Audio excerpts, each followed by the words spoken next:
பிரைஸ்லா. வேதத்திலே பல இடத்திலே பலரை தேவ மனுஷன் என்றபடியாய் வேதம் அழைக்கிறது. அப்படியாய் தேவனுக்கு பிரியமான தேவ மனுஷனாக நாம் எப்படி இருப்பது என்கிற குறித்து தான் இன்னைக்கு நம்ம பார்க்க இருக்கிறோம். முதல்ல அந்த தேவ மனுஷன் என்று அழைக்கப்பட்டவர்களை முதல்ல பார்ப்போம். மோசையை குறித்து உபாகமம் 33:1 பார்ப்போம். உபாகமம் 33:1. உபாகமம் 33ஆம் அதிகாரம் 1ஆம் வசனம். தேவனுடைய மனுஷனாகிய மோசே தான் மரணமடையும் முன்னே இஸ்ரவேல் புத்திரரை ஆசீர்வதித்த ஆசீர்வாதமாவது. ஆமென். இந்த இடத்துல மோசையை குறித்து அவர் தேவனுடைய மனுஷன் என்று சொல்லப்படுகிறது. அதே போல் தாவீதை குறித்து 2 நாளாகமம் 8:14 பாருங்க. 2 நாளாகமம் 8:14. 2 நாளாகமம் 8ஆம் அதிகாரம் 14ஆம் வசனம். அவன் தன் தகப்பனாகிய தாவீதுடைய பிரமாணத்தின்படியே ஆசாரியர்கள் தங்கள் தங்கள் ஊழியத்தை செய்யும் வகுப்புகளையும் லேவியர் ஒவ்வொரு நாளின் கட்டளையின்படியே துதித்து சேவித்து ஆசாரியருக்கு முன்பாக தங்கள் ஊழியத்தை செய்யும் முறைகளையும் வாசல் காப்பவர்கள் ஒவ்வொரு வாசலில் காவல் காக்கும் வகுப்புகளையும் நிற்க பண்ணினான். தேவனுடைய மனுஷனாகிய தாவீது இப்படி கட்டளையிட்டிருந்தான். ஆமென். இந்த இடத்துல தேவனுடைய மனுஷனாகிய தாவீது என்றபடியாய் தாவீத தேவனுடைய மனுஷன் என்று சொல்லப்படுகிறது. அடுத்தது எலியாவை குறித்து பார்ப்போம். 1 ராஜாக்கள் 17:24. 1 ராஜாக்கள் 17:24. 1 ராஜாக்கள் 17ஆம் அதிகாரம் 24ஆம் வசனம். அப்பொழுது அந்த ஸ்திரீ எலியாவை நோக்கி, நீர் தேவனுடைய மனுஷன் என்றும் உம்முடைய வாயிலிருந்து பிறக்கும் கர்த்தரின் வார்த்தை உண்மை என்றும் இதனால் இப்போது அறிந்திருக்கிறேன் என்றாள். ஆமென். அடுத்து எலிசாவை குறித்து 2 ராஜாக்கள் 4:7. 2 ராஜாக்கள் 4:7. 2 ராஜாக்கள் 4ஆம் அதிகாரம் 7ஆம் வசனம். அவள் போய் தேவனுடைய மனுஷனுக்கு அதை அறிவித்தாள். போதும். அப்படியாய் பழைய ஏற்பாடெல்லாம் தானே தேவனுடைய மனுஷன் என்றபடியாய் மோசையை குறித்து தாவீதை குறித்து எலியா எலிசா எல்லாவற்றை குறித்தும் இவர்கள் எல்லாம் தேவனுடைய மனுஷன் என்றபடியாய் சொல்லுகிறது. அப்போ புதிய ஏற்பாடில் பவுல் இடத்துல தேவனுடைய மனுஷன்னா எப்படி இருக்கணுங்கிறத தீமோத்தேயுவுக்கு சொல்லுகிறார். அதை தான் இன்னைக்கு நம்ம தியானிக்கிறோம். மெயினா 1 தீமோத்தேயு 6:11-12 பார்ப்போம். 1 தீமோத்தேயு 6:11-12. 1 தீமோத்தேயு 6ஆம் அதிகாரம் 11-12 வசனங்கள். நீயோ தேவனுடைய மனுஷனே, இவைகளை விட்டோடி நீதியையும் தேவ பக்தியையும் விசுவாசத்தையும் அன்பையும் பொறுமையையும் சாந்த குணத்தையும் அடையும்படி நாடு. ஆமென். தீமோத்தேயுவை பார்த்து சொல்கிறார், ஒரு தேவ மனுஷன்னா இதெல்லாம் நீ அடையும்படி நாடு. அப்படின்னா என்ன? நம்ம முயற்சி செய்யணும். ஹல்லேலூயா. சில காரியங்களை தேவன் கொடுக்க மாட்டார். ஆமென். நம்ம தான் முயற்சி பண்ணணும். அடையும்படி நாடுங்கிறார். அதே நேரத்தில் வரி என்ன சொல்கிறது? இவைகளை விட்டு ஓடி, இந்த காரியத்திலிருந்து நீ ஓடிட்டு இவைகளை நாடு. ஒரு காரியத்தை விட்டு ஓடணும், இன்னும் சில காரியத்தை நம்ம நாடணும். அப்போ எதை குறித்து ஓடணுங்கிறாரு? அந்த 10வது வசனத்தை படிப்போம். 1 தீமோத்தேயு 6ஆம் அதிகாரம் 10ஆம் வசனம். பண ஆசை எல்லா தீமைக்கும் வேறாயிருக்கிறது. சிலர் அதை இச்சித்து விசுவாசத்தை விட்டு வழுவி அநேக வேதனைகளாலே தங்களை உருவ குத்தி கொண்டிருக்கிறார்கள். ஹல்லேலூயா. அப்போ இதை குறித்து முதல்ல என்ன சொல்கிறார்? ஒரு காசன், ஒரு எச்சரிப்பு. இந்த காரியத்தை முதல்ல விட்டு ஓடணும், அதுக்கப்புறம் இதையெல்லாம் நாடணும் என்றபடியா சொல்லுகிறார். அப்போ இங்கே நமக்கு முன்னாடி ஓடுன அந்த மோசையை குறித்து நம்ம பார்ப்போமே. மோசையை குறித்து நம்ம பார்த்தோம். உபாகமம் 33:1 அவர் அவருடைய தேவனுடைய மனுஷன். அவர் எப்படி நடந்துக்கிட்டார்? எபிரேயர் 11:24-26 பார்ப்போம். எபிரேயர் 11:24-26. எபிரேயர் 11ஆம் அதிகாரம் 24 முதல் 26 முடிய. விசுவாசத்தினாலே மோசே தான் பெரியவனான போது பார்வோனுடைய குமாரத்தியின் மகன் எண்ணப்படுவதை வெறுத்து அநித்தியமான பாவ சந்தோஷங்களை அனுபவிப்பதை பார்க்கிலும் தேவனுடைய ஜனங்களோட துன்பத்தை அனுபவிப்பதையே தெரிந்து கொண்டு இனி வரும் பலன் மேல் நோக்கமாயிருந்து எகிப்திலுள்ள பொக்கிஷங்களிலும் கிறிஸ்துவின் நிமித்தம் வரும் நிந்தையை அதிக பாக்கியம் என்று எண்ணினான். ஆமென். அப்போ இங்கே தீமோத்தேயுல பவுல் என்ன சொல்ற, இதை விட்டு ஓடு. இதை விட்டு ஓடுகிற ஒருத்தர் தான் அங்கே மோசையை பார்க்குறோம். எதை விட்டு ஓடுனார்? ஒரு நல்ல ஒரு ஸ்டேட்டஸ். எப்படி ஒரு ராஜாவோட அரண்மனையில் இருக்கிறது எவ்வளோ பெரிய காரியம். ஐ மீன் ராஜாவோட பிள்ளையா இருக்கிறது எவ்வளோ பெரிய காரியம். அப்போ அப்படிப்பட்ட ஒரு நல்ல ஒரு காரியத்தை விட்டுட்டு வெளியே வர்றார். அது மட்டுமல்ல, அந்த இடத்துல அவரோட பொசிஷன் என்ன? எல்லாத்தையும் தானே அவர் எல்லா கலைகளையும் கற்றவராக இருக்கிறார். எல்லாரையும் வந்து ஆளுகிற ஒரு பொறுப்பெல்லாம் இருக்குது. அப்படிப்பட்ட நல்ல ஒரு பொசிஷன், ஐ மீன் நல்ல ஒரு போஸ்ட்டு. ஹல்லேலூயா. அதை விட்டுட்டு தேவனுக்காக வெளியே வர்றார். ஐ மீன் அநித்தியமான பாவ சந்தோஷம். ஹல்லேலூயா. அநித்தியமான பாவ சந்தோஷத்தை விட்டு வெளியே வர்றார். இப்போ அநித்தியமான பாவ சந்தோஷங்கிற காரியத்தில் நம்ம இன்னைக்கு எப்படி அந்த காரியத்தை பார்க்கலாம்? ஐ மீன் ஒரு அரண்மனையில் இருக்கிறாரு. அவருக்கு என்ன, நேரத்துக்கு நேரம் ஒரு ஃபஸ்ட் கிளாஸ் சாப்பாடு கிடைக்கும்.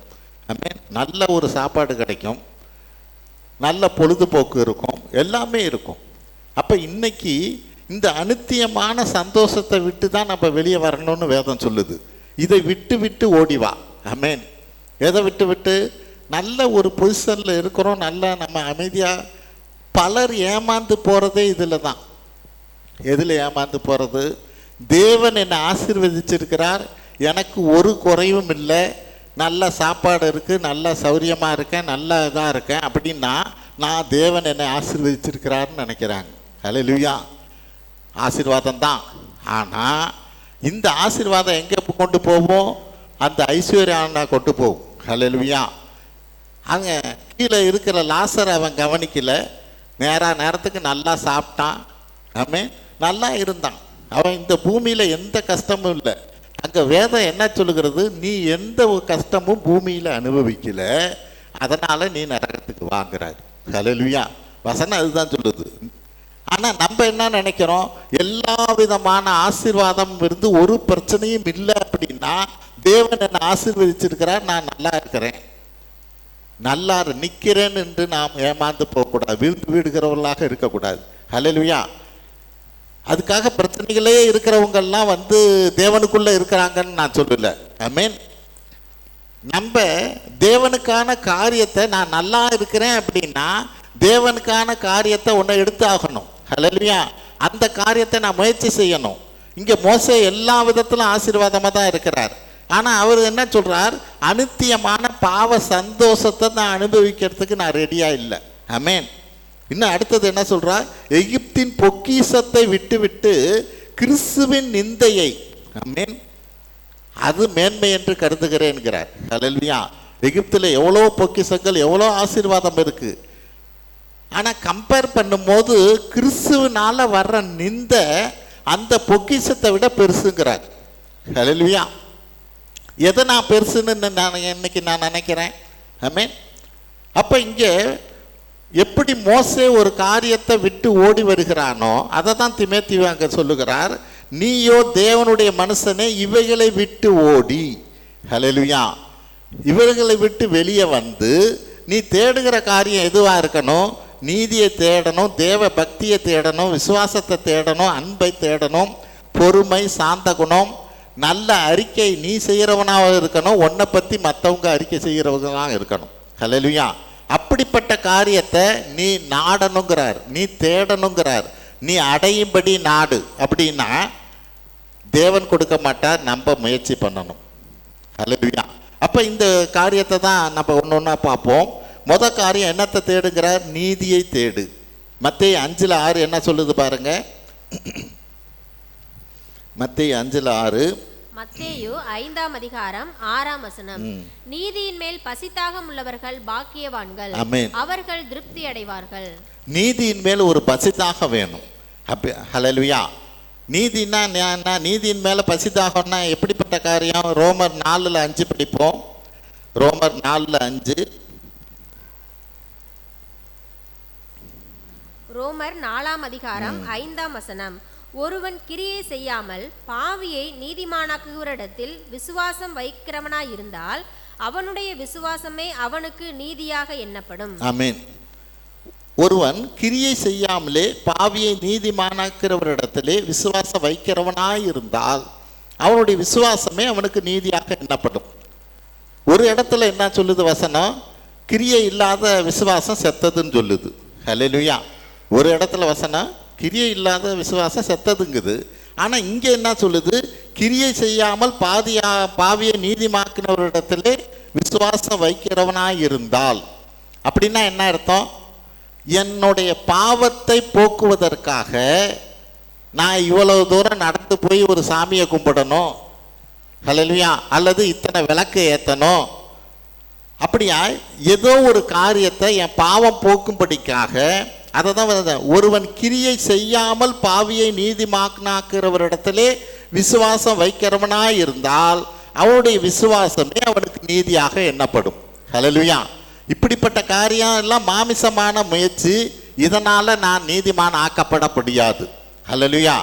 நான் அந்த ஆண்டவராக இயேசு கிறிஸ்துவை நான் விசுவாசிக்கிற போது மட்டும்தான் நான் நீதிமான் ஆக்கப்படும். ஹல்லேலூயா. இன்னைக்கு இது ஆவிக்குரிய காரியத்தில் வந்துட்டா என்ன ஆயிடுது? அன்னைக்கு சமயபுரத்துக்கும் வேளாங்கண்ணிக்கு நடத்தவங்க இன்னைக்கு வேறொரு இடத்துக்கு நடந்து போவோம், இவ்வளோ தூரத்தில் அங்கே போனாதான் ஆசீர்வாதம்னு நினைக்கிறாங்க. ஹல்லேலூயா. அதுவும் ஆவிக்குரிய காரியத்தில். ஆமென். தேவன் நீ இருக்கிற இடத்துல உன்னை ஆசீர்வதிக்க முடியும். ஹல்லேலூயா. நீ எந்த அளவுக்கு உன்னை ஒப்பு கொடுக்குற, ஆண்டவருக்கான காரியத்தை செய்கிற, ஹல்லேலூயா, அவர் உன்னை ஆசீர்வதிக்க முடியும். நீ இப்படிப்பட்டதான முயற்சி நம்மளை ஆசீர்வதிக்காது. ஹல்லேலூயா. அப்போ 1 பேதுரு 3:14 பார்ப்போம். 1 பேதுரு 3:14. 1 பேதுரு 3:14 நீதி நிமித்தமாக நீங்கள் பாடுபட்டால் பாக்கியவான்களாய் இருப்பீர்கள். அவர்களுடைய பயமுறுத்தலுக்கு நீங்கள் பயப்படாமலும் கலங்காமலும் இருந்து. ஆமென். அப்ப நீதியை அடையும்படியா தேடு நாடுங்கிற காரியத்துல நீதி நிமித்தம் நீங்கள் பாடுகள் பட வேண்டி இருக்கலாம். அப்படிப்பட்டால் நீங்க பாக்கியவான்கள் நினைச்சுக்கங்கிறார். ஹல்லேலூயா. அவர்களுடைய பயமுறுத்துதலுக்கும் நீங்கள் பயப்படாமலும் கலங்காமலும் இருங்கள்.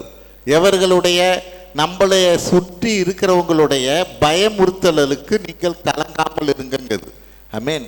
ஏன்னா நான் ஆண்டவரை பிடித்து கொள்கிற போது பாரம்பரியமாக இவ்வளோ நாளாக இந்த காரியம் இல்லையா, இப்படி இல்லையா, அப்படி இல்லையா, இதை செய்யறது இல்லையா என்றபடியா பலர் பேசலாம்.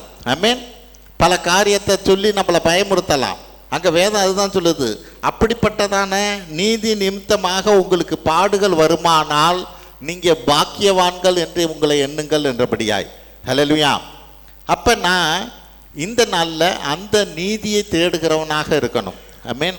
அந்த நீதியை நாடுகிறவனாக இருக்கணும்.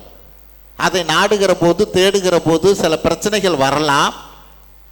அப்போ தான் நீங்கள் நினைக்கணும் தேவன் என்னை ஆசீர்வதிச்சுக்கிட்டு இருக்கிறார் என்றபடியாய். நீ அதனால தான் பாக்கியவான் என்றபடியாய். ஆமென். 2வது காரியம் எதை தேடணுமா? தேவ பக்தியை தேடணும். 1 தீமோத்தேயு 4:7.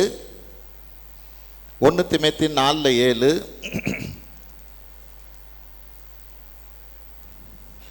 1 தீமோத்தேயு 4:7 சீர்கேடும் கிளவிகள் பேச்சுமாய் இருக்கிற கட்டுக்கதைகளுக்கு விலகி தேவ பக்திக்கு ஏதுவாக முயற்சி பண்ணு. ஆமென். பாரம்பரியத்தை பிடிச்சிக்கிட்டு நீ இருக்காத, தேவ பக்திக்கு ஏதுவான முயற்சியை பண்ணு. ஆமென். பல ஏன்னா கிளவிகள் பேச்சு கட்டுக்கதெல்லாம் என்ன, அது பாரம்பரியமாக சில காரியங்கள் வர்றது. நீ இதை பிடிச்சிக்கிட்டு பக்தி உள்ளவனாக இருக்கிறேன்னு நீ எண்ணாத. இது தேவ பக்திக்கான முயற்சிங்கிறது வேற. ஹல்லேலூயா. அப்போ அந்த முயற்சி என்ன, தேவனுக்கு பிரியமானது என்ன அப்படிங்கிறதுல நீ கவனம் வை என்று வேதம் சொல்லுகிறது. அதே 1 தீமோத்தேயுல 3:16 படிப்போம். 1 தீமோத்தேயு 3:16. ஆமென். அன்றியும் தேவ பக்திக்குரிய இரகசியமானது யாவரும் ஒப்புக்கொள்ளுகிறபடியே மகா மேன்மை உள்ளது. தேவன் மாம்சத்திலே வெளிப்பட்டார், ஆவியிலே நீதி உள்ளவர் என்று விளங்கப்பட்டார், தேவ தூதர்களால் காணப்பட்டார், புறஜாதிகளிடத்தில் பிரசங்கிக்கப்பட்டார், உலகத்திலே விசுவாசிக்கப்பட்டார், மகிமையிலே ஏறெடுத்து கொள்ளப்பட்டார். ஆமென். அன்றியும் தேவ பக்திக்குரிய ரகசியம், தேவ பக்திக்குள்ள ரகசியம். அவனான தேவ பக்திக்குள்ள ரகசியம்னா ஆண்டவராக இயேசு கிறிஸ்து இந்த பூமிக்கு வந்ததும் அது மட்டும் இல்லை, புறஜாதிகளிடத்திலே பிரசங்கிக்கப்பட்டார். ஆமென். இதை நீ விசுவாசிக்கணும். ஏன்? அவர் யூதராக இருந்தால் யூதருக்கு இஸ்ரவேலில் வந்தபடியினால அவங்க இஸ்ரவேலருக்கு தானே நினைக்கக்கூடாது. புறஜாதிகளிலே பிரசங்கிக்கப்பட்டார், உலகத்திலே விசுவாசிக்கப்பட்டார். அல்லேலூயா.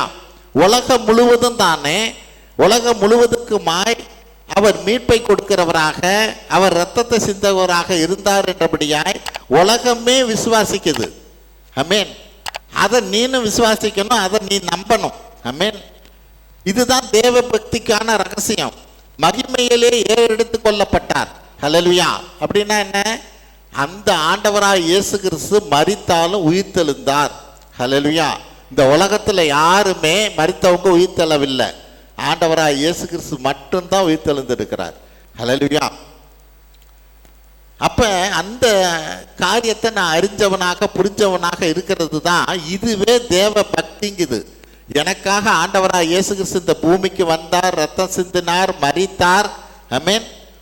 என்னுடைய தேவனாக அவர் இருக்கிறார் என்றபடியா நீ முழுமையாக விசுவாசிச்சினா, நான் நம்பினா, அதுவே தேவ பக்திக்காக காரியம் என்று வேதம் சொல்கிறது. அது மட்டும் இல்லை, அதே 6:6 பாருங்க. 1 தீமோத்தேயு 6:6. 1 தீமோத்தேயு 6ஆம் அதிகாரம் 6ஆம் வசனம். போதும் என்கிற மனதுடனே கூடிய தேவ பக்தியே மிகுந்த ஆதாயம். ஆமென். தேவ பக்தி வேறொரு விதமாகவும் சொல்லப்படுது. ஆமென். நான் தேவ பக்தியை எப்படியெல்லாம் முயற்சி பண்ணலான்னு நான் பார்க்குறேன். ஆமென். தேவ பக்தி எனக்குள்ள அதிகமாகணும்னு. ஆனால் இங்கே வேதம் என்ன சொல்கிறது? போதும் என்கின்ற மனதோடு கூடிய தேவ பக்தியே மிகுந்த ஆதாயம். ஹல்லேலூயா. நான் போதும், ஏன்னா சம்பாதிக்கணும் ஓடணும்னு ஓடிக்கிட்டே இருக்கிற காரியம் அல்ல. ஒரு லெவலில் இந்த காரியத்தை எப்படி நான் நிர்ணயிக்கிறது? போதுங்கிற காரியத்தை நான் எப்படி என் வாழ்க்கையில் எந்த இடத்துல போதுங்கிற அந்த கோடு போடுறது, எங்கே போடுறது அப்படின்னா, எப்போ உனக்கும் தேவனுக்கான அந்யோன்யத்தில் நேரத்தை செலவிடுறதுலையோ, ஜெபிக்கிறதுலையோ, வேதம் வாசிக்கிறதுலையோ, தேவனுக்கான காரியத்தை செய்யறதுலையோ ஆமென் தடை வருதோ, அந்த இடத்துல தான் அந்த பார்கோடு. ஹல்லேலூயா. ஏன்னா அது ஒவ்வொருத்தருக்கும் வேறையாகும். ஆமென். ஒருத்தன் லட்சமாக சம்பாதிக்கலாம், அவன் ஒரு நிமிஷத்தில் சம்பாதிப்பான். ஹல்லேலூயா. அவன் ஒரு நிமிஷத்தில் ஏதோ ஒன்று கம்ப்யூட்டரில் ஒன்று போட்டான்னா அது 1 லட்சம் வந்துருக்கலாம். இன்னொருத்தனுக்கு நாள் முழுக்க பாடுபட்டால் 10 ரூபா கூட சம்பாதிக்க முடியாது. அப்போ போதுங்கிற லைன் நான் எங்கே போடுறது? ஆமென். போதுங்கிற லைனு உனக்கும் தேவனுக்கும் இருக்கிற உறவு குறைவா எங்கே குறைய போகுதுன்னு நீ நினைக்கிறியோ, தடப்படுதுன்னு நினைக்கிறியோ, அந்த இடத்துல தான் உன் கோடு இருக்கணும். ஆமென். அதுதான் தேவனுடைய பக்தி. தேவனுக்கான நான் பக்தியாக இருக்கிறேன், தேவ பக்தியாக இருக்கிறேங்கிற காரியத்தில் தேவனுக்கு காண்பிக்கிற காரியம். ஹல்லேலூயா. ஒருவேளை மற்றவங்க நிறையா சம்பாதிக்கலாம், நிறைய ஆசீர்வாதம் இருக்கலாம், அது ஆசீர்வாதம்னு சொல்றது இல்லை. உண்மையான ஆசீர்வாதம் தேவ பக்தியாக இருப்பது தான் ஆசீர்வாதம். ஹல்லேலூயா. அதை தான் நான் இன்னைக்கு புரிஞ்சுக்கிறவனா இருக்கணும். ஆகவே அதான் சொல்லுகிறது, தேவ பக்திக்கு ஏதுவான முயற்சி செய். ஆமென். 3வது காரியம் என்ன? விசுவாசத்தை நான் நாடுகிறவனாக இருக்கணும். ரோமர் 4:20-21 படிப்போம்.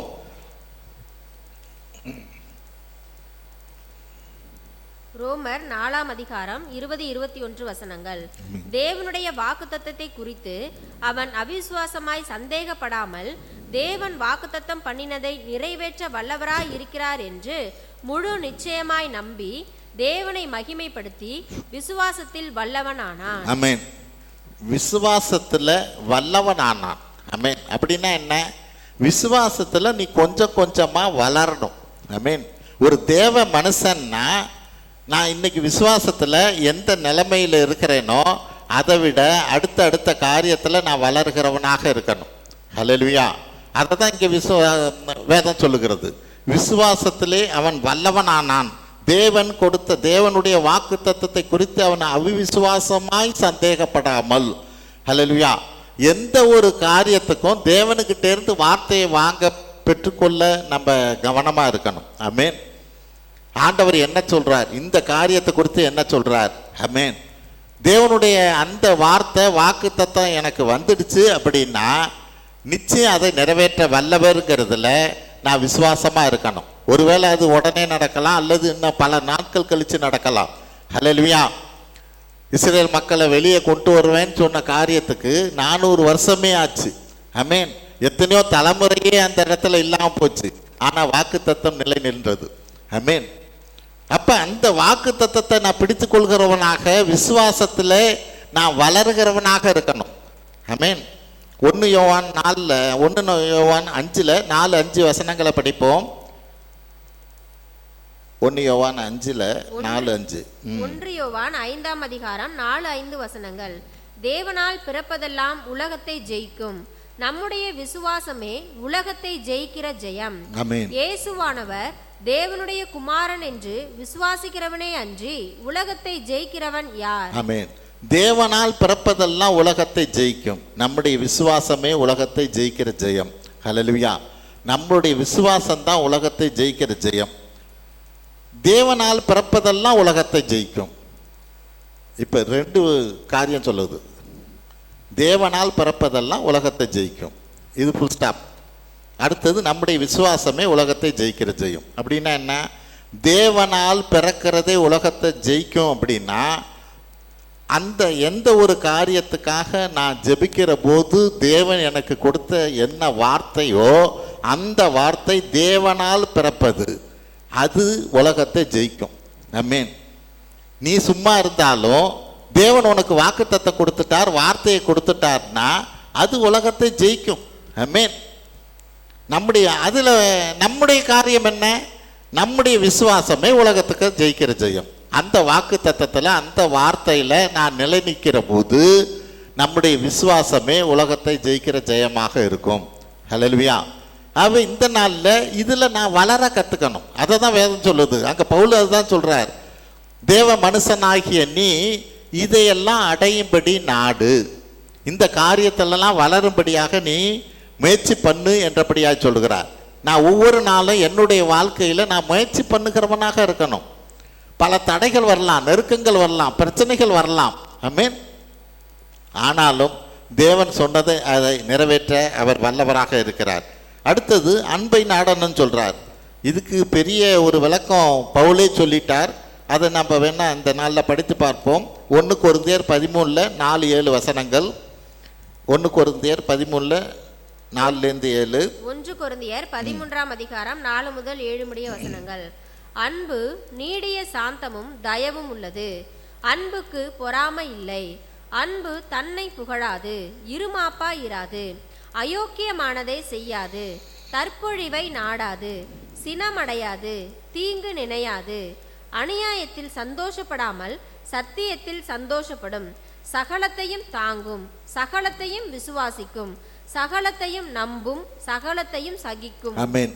இதுக்கு மேல அன்புக்கு பெரிய விளக்கம் கொடுக்கவே முடியாது. ஹல்லேலூயா. ஒரு அன்பு செய்கிறேன் அப்படின்னா நிச்சயமாக அந்த அன்புக்குள்ள இதெல்லாம் இருந்தே ஆகணும். ஆமென். இது இல்லாத ஏதாவது இதில் ஒன்று இல்லைன்னாலும் அது உண்மையான அன்பு அல்ல. ஹல்லேலூயா. ஒரு காரியம் இதில் ஸ்லிப் ஆனாலும் சரி, அது உண்மையான அன்பு அல்ல. ஆமென். அப்போ இந்த காரியம் எல்லாம் அடங்கினது தான் அன்பு. அப்போ இந்த அன்பை நான் நாடுகிறவனாக இருக்கணும். ஹல்லேலூயா. ஒருத்தர் மேலே நான் அன்பு செய்கிறேன்னா நான் அந்த அன்பை இந்த காரியம் எல்லாம் எனக்குள்ள இருக்காங்கிறத நான் பார்க்கணும். ஆமென். பல நேரத்தில் நமக்கு இல்லாமல் போகிறது என்ன? சகலத்தையும் சகிக்குங்கிற காரியத்திலே முடிஞ்சு போயிடும். கடைசி காரியம் அதுதான். சகலத்தை சகிக்குங்கிற காரியத்தில் நான் மற்றவங்களை ஏற்றுக்கொள்கிற காரியத்தில் இந்த அன்பை நான் வெளிப்படுத்தணும்னா இந்த காரியத்தில் ஸ்லிப் ஆகிடுவோம். ஆமென். அப்போ உண்மையான அன்பு இல்லை. ஹல்லேலூயா. உண்மையான அன்புன்னா சகலத்தையும் சகிக்கும். ஹல்லேலூயா. அது எப்படிப்பட்டதா? அவங்க நமக்கு துரோகம் பண்ணாலும் பிரச்சனை பண்ணினாலும் நம்ம அவர்களை ஏற்றுக்கொள்கிறவர்களாக இருப்போம். ஆமென். 1 யோவான் 4:8 படிப்போம். 1 யோவான் 4:8. 1 யோவான் 4ஆம் அதிகாரம் 8ஆம் வசனம். அன்பு இல்லாதவன் தேவனை அறியான், தேவன் அன்பாகவே இருக்கிறார். ஹல்லேலூயா. அன்பில்லாதவன் தேவனை அறியான், தேவன் அன்பாகவே இருக்கிறார். அன்பு இல்லை அவன் அப்படின்னா உண்மையிலே அவன் தேவனுடைய பிள்ளை இல்லை, தேவனை அவன் அறியவே இல்லைங்குது. ஹல்லேலூயா. அப்போ நான் அன்பு உள்ளவனாக இருக்கிற போது மட்டும்தான் இதை நான் நாடுகிறவனாக, தேடுகிறவனாக, இதற்கு முயற்சி செய்கிறவனாக இருக்கணும். 5வது காரியம் பொறுமை. வெளிப்படுத்தின விசேஷம் 2:3 பார்ப்போம். வெளிப்படுத்தின விசேஷம் 2ஆம் அதிகாரம் 3ஆம் வசனம். நீ சகித்து கொண்டிருக்கிறதையும் பொறுமையாய் இருக்கிறதையும் என் நாமத்தின் நிமித்தம் இலைப்படையாமல் பிரயாசப்பட்டதையும் அறிந்திருக்கிறேன். ஆமென். நீ சகித்து, இங்கே பாருங்க, பொறுமைக்கும் நீ சகித்து கொண்டு இருக்கிறதையும் பொறுமையாய் இருக்கிறதையும், ஹல்லேலூயா, என் நாமத்தின் நிமித்தம் இலைப்படையாமல் பிரயாசப்பட்டதையும் அறிந்திருக்கிறேன். ஹல்லேலூயா. ஆண்டவராய் இயேசு கிறிஸ்து நாமத்தின் நிமித்தம் உன் பொறுமை, ஹல்லேலூயா, நீ இலைப்படையலை. ஏன்னா ஆண்டவரை பிடிச்சிக்கிட்டதுனால எனக்கு என்ன வந்தது என்றபடியாகவோ எப்படியான காரியம் என்றாவோ அங்கே அவன் யோசிக்கலை. ஹல்லேலூயா. நம்ம அதை புரிஞ்சுக்கிறவங்களாக இருக்கணும். யோவான், திருமுழுக்கு யோவான், ஆண்டவராய் இயேசு கிறிஸ்து வந்த பிறகு திருமுழுக்கு யோவானை ஜெயிலில் பிடிச்சி போட்டாங்க. இப்போ யோவான் தன்னோட சீசரை அனுப்பி இயேசு கிறிஸ்துட்ட கேட்க சொல்லிருக்கிறார். என்ன சொல்கிறார்? வர வேண்டியவர் நீ தானா அப்படின்னு நீ போய் கேட்டுட்டு வா அப்படின்னு. ஹல்லேலூயா. அங்கே ஆண்டவர் சொல்கிறார், நீங்கள் பார்க்குறீல்ல, கண்ணு தெரியாதவங்க கண்ணுக்கு தெரியுறாங்க, முடவர்கள் நடக்கிறாங்க, இந்த காரியத்தெல்லாம் போய் சொல்லுங்கிறார். காரியம் இங்கே என்னன்னா, யோவான் நினைக்கிறார் வர வேண்டியவர் இந்த இயேசு கிறிஸ்துன்னா நான் ஜெயிலில் இருக்கிற என்னை விடுதலை ஆக்கக்கூடாதா? ஹல்லேலூயா. ஜெயிலில் இருக்கிற என்ன வர வேண்டியது இவர் தான் அப்படின்னா, இயேசு கிறிஸ்து தான் வந்திருக்கிறார், வானத்தை பூமியை உண்டாக்கினவர் அப்படின்னா ஏன் இவர் என்ன இந்த ஜெயிலேருந்து விடுதலை ஆக்கக்கூடாது என்றபடியாய். ஹல்லேலூயா. ஆனால் அவர் சிரசேதம் செய்யப்பட்டு இறந்து போகிறார். ஹல்லேலூயா. இப்போ இதனால் இயேசு கிறிஸ்து தேவன் இல்லைன்னு ஆயிட முடியுமா? எதுக்கு நான் சொல்கிறேன்? நம்மளுடைய பாடுகளினால, நம்மளுடைய வியாதியினால், என்னை குணமாக்காததுனால, என்னை விடுதலை ஆக்காததுனால இயேசு கிறிஸ்து இல்லைன்னு ஆயிட முடியாது. ஹல்லேலூயா. இதை தான் நம்ம புரிஞ்சுக்கணும். யோவானுக்கு யோவான் வந்த காரியம் முடிஞ்சது. ஹல்லேலூயா. அதோட அவனோட சாப்டர் முடிய போகுது. எதுக்காக வந்தானோ, நான் இதுக்காகவே எதுக்காக, இதுதான் ஆண்டவராய் இயேசு கிறிஸ்துவை சுட்டி காண்பிக்கும்படிக்காய். ஆமென். இவரே உலகத்தின் பாவங்களை சுமந்து தீர்க்கிற தேவ ஆட்டுக்குட்டிங்கிற சுட்டி காமிக்கும்படிக்காக. ஆமென். பள்ளங்களை எல்லாம் தானே நிரப்பும்படிக்காக. ஆமென். அதை தான் அங்கே வேதம் சொல்லுது. அதுக்காக தான் யோவான் அங்கே வந்தார். இப்போ சாதாரண ஒரு மினிஸ்டர் வராருனாவே வச்சுக்கோங்க, என்ன அந்த ரோட்டில் எங்கெங்கே ஸ்பீடு பிரேக் இருந்தால் கூட எடுத்துகிட்டு வாங்க, பள்ளம் இருக்கா மேடு இருக்கா எல்லாத்தையும் சரி பண்ணுவாங்க. ஹல்லேலூயா. அதை தான் அங்கே வசனம் சொல்லுது. நான் பள்ளங்களெல்லாம் சரி பண்ணும்படிக்காய் ஆண்டவராக இயேசு கிறிஸ்து வர்றார், அவருக்கு நான் ரோட்டை சரி பண்ணணும், அதுக்காக நான் வந்திருக்கேங்கிறாரு. ஹல்லேலூயா. அப்போ அவருடைய வேலை முடிகிற போது அந்த காரியம் முடிகிறது. ஆமென். அப்போ இந்த யோவானுக்கு ஏற்பட்ட அந்த சிரச்சேதங்கிற காரியத்தில் அவரை விடுதலை ஆக்கலைங்கிறதுனால இயேசு கிறிஸ்து தேவன் இல்லைன்னு சொல்ல முடியாது. ஆமென். அவன் இந்த நாளில் அதை தான் வேதம் சொல், நீ சகித்து கொண்டிருந்த இதையும் பொறுமையாக இருக்கிறதையும் என் நாமத்தின் நிமித்தம் நீ இலைப்படையாமல் பிரயாசப்பட்டதையும் அறிந்திருக்கிறேன் என்றபடியாய். ஆமென். இன்னைக்கு பொறுமை அதுதான். பொறுமையில் நான் வளரணும். ஹல்லேலூயா. எனக்கு பாடுகள் இருக்கலாம், பிரச்சனைகள் இருக்கலாம். ஹல்லேலூயா. அந்த பொறுமையில் நான் வளர்கிறவனாக இருக்கணும். புலம்பல் 3:27-28 படிப்போம். புலம்பல் 3:27-28. புலம்பல் 3ஆம் அதிகாரம் 27-28 வசனங்கள்.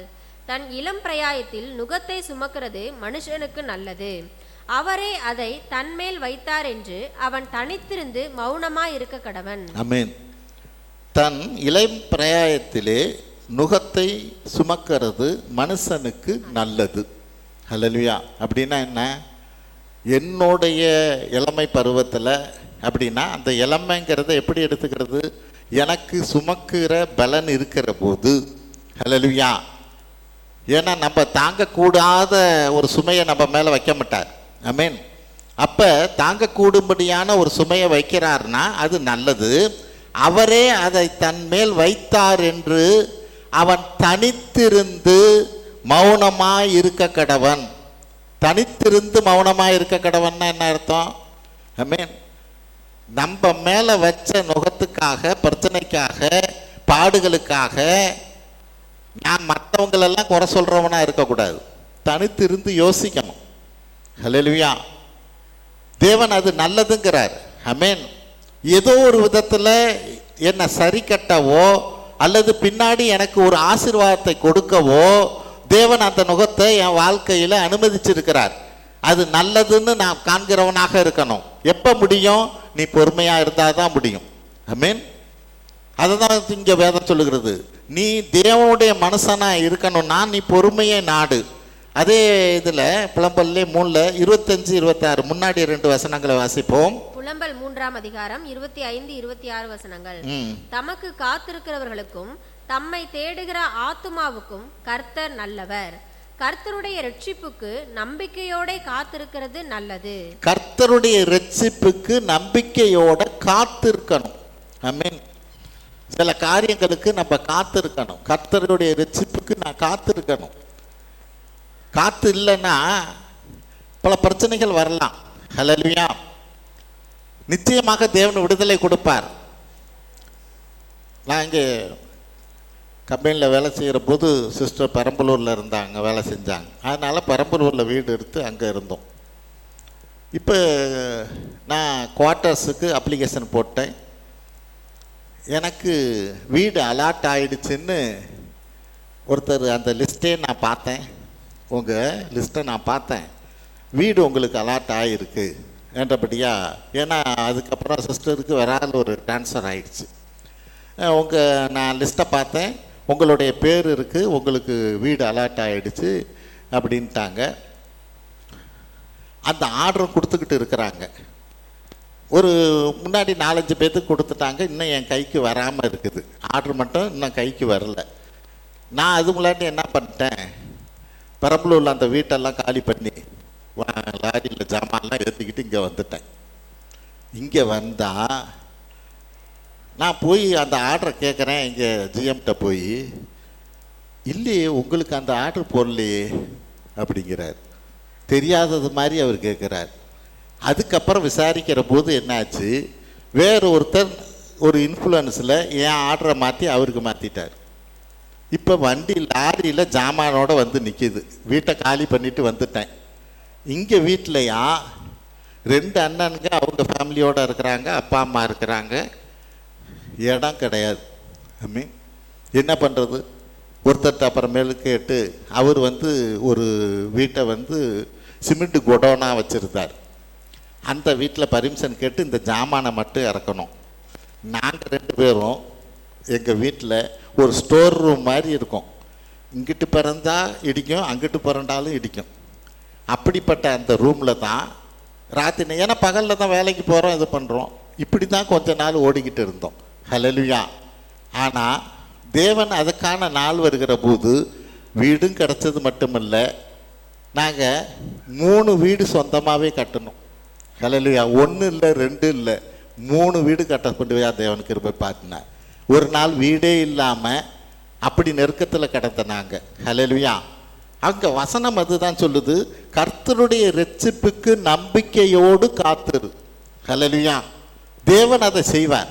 என்னைக்கு செய்வார் தெரியாது. இன்னைக்கு வர நெருக்கத்தில் பிரச்சனைக்கு புலம்பாத. ஹல்லேலூயா. தோத்திரம் பண்ணு. ஆமென். தேவன் அதை செய்ய வல்லவராக இருக்கிறார். அது எப்படிப்பட்டதான நெருக்கமாக இருக்கலாம்.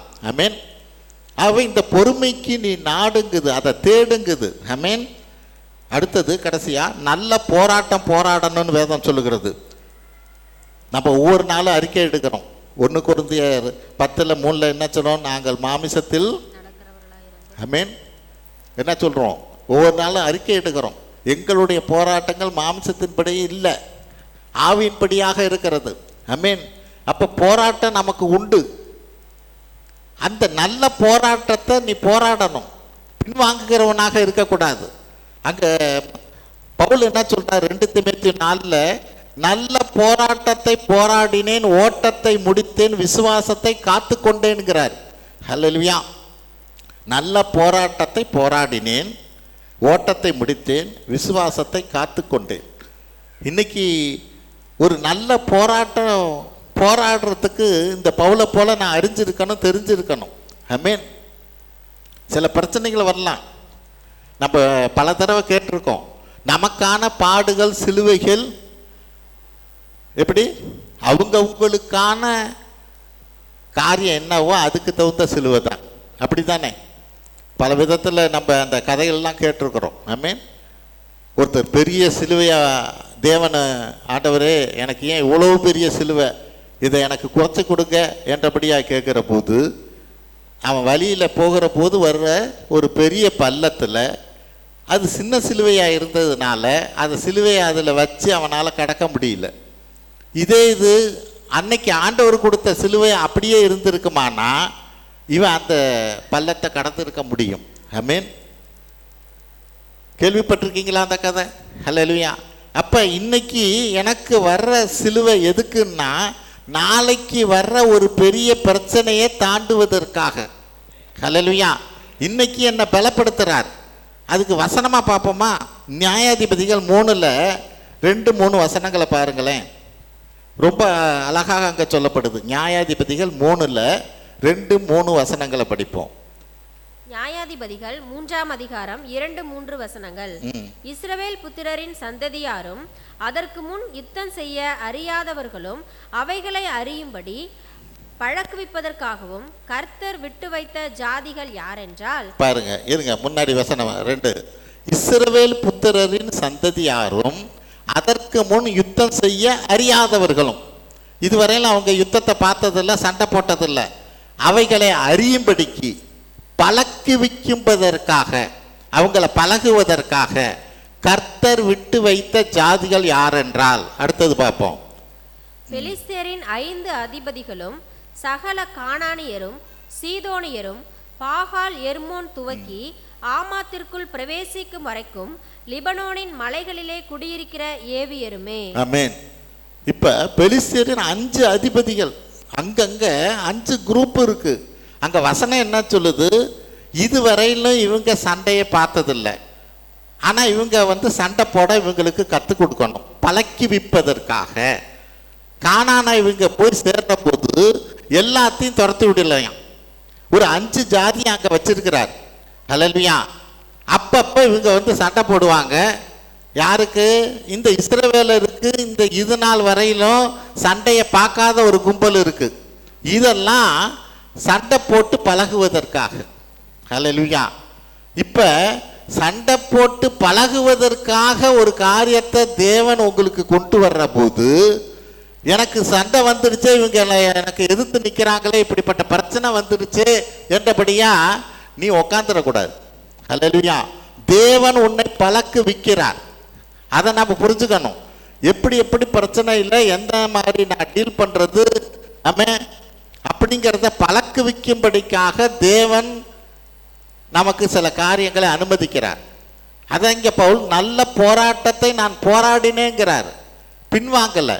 இன்னைக்கு அதுக்காக தான் நம்ம அழைக்கப்பட்டிருக்கிறோம். அதை பழக வேண்டும் என்று வேதம் சொல்லுகிறது. அதை அடையும்படி நாடு. ஹல்லேலூயா. அதில் தான் இது வருது. அடுத்தது நல்ல அறிக்கை பண்ணுகிறவனாக. 1 தீமோத்தேயு 6:12 கடைசியாக என்ன சொல்லுது? நீ நல்ல அறிக்கை பண்ணுகிறவனாக இருக்கணும். லூக்கா 12:8-9 படிப்போம். லூக்கா 12:8-9. லூக்கா 12ஆம் அதிகாரம் 8-9 வசனங்கள். அன்றியும் நான் உங்களுக்கு சொல்லுகிறேன், மனுஷர் முன்பாக என்னை அறிக்கை பண்ணுகிறவன் எவனோ அவனை மனுஷகுமாரனும் தேவதூதர் முன்பாக அறிக்கை பண்ணுவார். ஹல்லேலூயா. மனுஷனுக்கு முன்பாக நான் அறிக்கை பண்றவனா இருக்கணும். தேவன் என்னை ஆசீர்வதிச்சிருக்கிறார், என்னை தூக்கி இருக்கிறார், என்னை நடத்துகிறார், என்னை வழி நடத்துகிறார் என்றபடியா. நம்ம சோர்ந்து போய் இருந்தோம்னா அவன் என்ன சொல்லுவான்? என்ன நீ இதை விட்டுட்டு நம்ம ஆண்டவரை தேடுறேன்னா, பைபிளை தூக்கிட்டு போன, சபைக்கு போன, இப்போ என்ன ஆச்சும்மா? ஹல்லேலூயா. எந்த சூழ்நிலையிலும் நான் நிலைச்சு நிற்கணும். ஆண்டவர் என்னை நடத்துவார், என்னை ஆசீர்வதிப்பார். இன்றைய சூழ்நிலை ஒரு காரியமே அல்ல. ஆமென். தேவன் என்னை ஆசீர்வதிக்க வல்லவர் என்றபடியா நான் அறிக்கை செய்கிறவனாக இருக்கணும். ரோமர் 10:9-10 என்ன சொல்லுது? ரோமர் 10:9-10. ரோமர் 10:9-10 என்னவென்றால், கர்த்தராகிய இயேசுவை நீ உன் வாயினாலே அறிக்கையிட்டு தேவன் அவரை மரித்தோரிலிருந்து எழுப்பினார் என்று உன் இருதயத்திலே விசுவாசித்தால் ரட்சிக்கப்படுவாய். நீதி உண்டாக இருதயத்திலே விசுவாசிக்கப்படும், ரட்சிப்பு உண்டாக வாயினாலே அறிக்கை பண்ணப்படும். ஆமென். அப்ப 2 காரியம் முக்கியம். என்ன 2 காரியம் முக்கியம்? உன் இருதயத்தில் விசுவாசிக்கணும், நீ நம்பணும். ஆமென். விசுவாசித்தால் நீ ரட்சிக்கப்படுவாய். நீ வாயினால அறிக்கை பண்ணிட்டு இருதயத்தில் உனக்கு சந்தேகம் இருக்கக்கூடாது. ஆமென். இருதயத்தில் நீ விசுவாசிக்கிறவனாக இருக்கணும். அல்லேலூயா. நிச்சயம் என் தேவன் என்னை விடுதலை ஆக்குவாருங்கிறத இருதயத்தில் விசுவாசிக்கிறவனாக இருக்கணும். அதே நேரத்தில் அந்த காரியம் நடைபெறும்படிக்காய் வாயினாலே அறிக்கையிடணும்.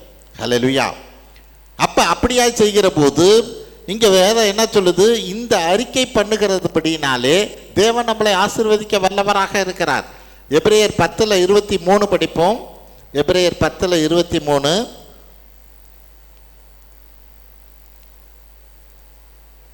எபிரேயர் 10:23 அல்லாமலும் நம்முடைய நம்பிக்கையை அறிக்கையிடுகிறதில் அசைவில்லாமல் உறுதியாய் இருக்க கடவோம். வாக்குத்தத்தம் பண்ணினவர் உண்மையுள்ளவராயிருக்கிறாரே. ஆமென். அல்லாமலும் நம்முடைய நம்பிக்கையை அறிக்கையிடுகிறதிலே அசைவில்லாமல் உறுதியாய் இருக்க கடவோம். வாக்குத்தத்தம் பண்ணினவர் உண்மை உள்ளவராய் இருக்கிறாரே. ஹல்லேலூயா. அறிக்கை இடுகிறதிலே அசைவில்லாமல் உறுதியாய் இருக்க கடவோம்னா இது எப்படி இருக்கிறது? வாக்குத்தத்தம் பண்ணினவர் உண்மை உள்ளவரே. ஹல்லேலூயா. எந்த காரியத்துக்காக தேவனிடத்திலிருந்து ஒரு வாக்குத்தத்தத்தை பெற்றுக்கொண்டியோ அந்த வாக்குத்தத்தத்தை அறிக்கையிட்டு ஜெபிச்சுக்கிட்டே இருக்கணும். நம்மளுடைய ஜெபத்தில் ஒரு பகுதி வாக்குத்தத்தத்தை அறிக்கையிடுவதாக இருக்கணும். ஆண்டவரே நீங்கள் இப்படி சொல்லியிருக்கிறீங்களே, இதை ஆசீர்வதிங்க என்றபடியாய் நம்ம ஜெபத்தில் ஒரு பகுதி என்னவா இருக்கணும்? தேவன் என்னென்ன காரியத்தை நமக்கு வாழ்க்கையில் வாக்குத்தத்தமாய் கொடுத்தாரோ, ஹல்லேலூயா, அது நிறைவேறுகிற வரையில், ஆமென், அது நிறைவேறுகிற வரையிலையோ அல்லது நான் பூமியில் இருக்கிற வரையிலையோ. அப்படின்னா என்ன அர்த்தம்? நான் பூமியில் இல்லைனாலும் தேவன் எனக்கு கொடுத்த வாக்கு தத்தத்தை என் சந்ததியில் நிறைவேற்றுவார். ஹல்லேலூயா. அப்போ நான் அதில் உறுதியாக இருக்கணும். வாக்கு தத்தத்தை அறிக்கையிடுவதில் என் ஜெபத்தில் ஒரு பகுதி தேவன் எனக்கு கொடுத்த வாக்கு தத்தத்தை நான் அறிக்கையிடுகிறது ஒரு பகுதியாகவே இருக்கணும். அதை சொல்லி நான் தோத்தரிக்கிறவனாக துதிக்கிறவனாக இருக்கணும். ஆமென். ஆக இந்த நாளிலே ஒரு தேவனுடைய மனுஷன் எப்படி இருக்கணுங்கிறத தான் அங்கே பவுல் தீமோத்தேயுக்கு சொல்கிறார். நீயோ தேவனுடைய மனுஷனே, இவைகளை விட்டு ஓய் நீதியையும் தேவ பக்தியும் விசுவாசத்தையும் அன்பையும் பொறுமையும் சாந்த குணத்தையும் அடையும்படி நாடு. ஹல்லேலூயா. அப்போ இன்னைக்கு நான் தேவனுடைய மனுஷனாக மனுஷியாக இருக்கணும் அப்படின்னா காரியம் என்ன? நான் விட்டோட வேண்டிய காரியம் என்ன? பண ஆசை, அனித்தியமான பாவ சந்தோஷம். ஆமென். எகிப்தின் பொக்கிஷத்தை விட கிறிஸ்துவின் நிமித்தம் நிந்தை. ஹல்லேலூயா. இதுக்கெல்லாம் தானே நான் இதை நாடுகிறவனாக, இதை எதை விட்டு ஓடணுமோ அதை ஓடுகிறவனாக இருக்கணும். அடுத்தது அடையும்படி நாடுகிற காரியத்தில் நீதியை, தேவ பக்தியை, விசுவாசத்தை, அன்பு, பொறுமை, நல்ல போராட்டம், நல்ல அறிக்கை. ஹல்லேலூயா. இதெல்லாம் இருக்கிற போது தான் தேவனுக்கு முன்பாக தேவனுடைய மனுஷனாக இருக்கலாம். ஹல்லேலூயா. தேவனுடைய பிள்ளைங்கிறது ஒரு ஸ்தானம். ஆமென். ஆனால் தேவனுடைய மனுஷங்கிறது அதை விட ஒரு பெரிய ஸ்தானம். ஹல்லேலூயா. அதை இன்னைக்கு நம்ம நாடுகிறவர்களாக தேடுகிறவர்களாக இருப்போம். தேவன் தம்மை நம்மளை ஆசீர்வதிப்பார். ஹல்லேலூயா. ஜெயிப்போம். தோத்திரம் ஆண்டவரே, உமது கிருபைக்காய் நாங்கள் நன்றி செலுத்துகிறோம். இந்த நாளிலும் தேவனுடைய மனுஷனாக மனுஷியாக நாங்கள் மாறும்படிக்காய், அதை நாடும்படிக்காய், தேவ ஆவியானவர் தாமே எங்களை வழிநடத்தும்படியாய் எங்களை முற்றிலுமாய் உமது பாதத்திலே தாழ்த்துகிறோம். இதோ இந்த வாஞ்சை ஒரு நாளும் எங்களை விட்டு எடுபடாதபடிக்காய் ஒவ்வொரு நாளும் ஆண்டவரே இதிலே வளர தேவன் உதவி செய்ய வேண்டுமாய் ஜெபிக்கிறோம். எதை எதை விட்டு நான் விலக வேண்டுமோ, எது எது தேவனுக்கும் எனக்கும் ஆண்டவரே தடையாக இருக்கிறதோ அவற்றையெல்லாம் விட்டு ஓடும்படியான பாவ சந்தோஷத்தை எல்லாம் விட்டு ஓடும்படிக்காய் பண ஆசைக்காய் ஆண்டவரே இது உம்மோடு இருக்கிற ஐக்கியத்தை நான் இழந்து போகாதபடிக்காய் தேவன் தாமே கிருபை செய்ய வேண்டுமாய் ஜெபிக்கிறோம். ஆசீர்வதிப்பீராக. எங்கள் ஆண்டவரும் மீட்பர் இரட்சகருமாய் இயேசு கிறிஸ்துவின் வழியாக எடுக்கிறோம் நல்ல பிதாவே, ஆமென்.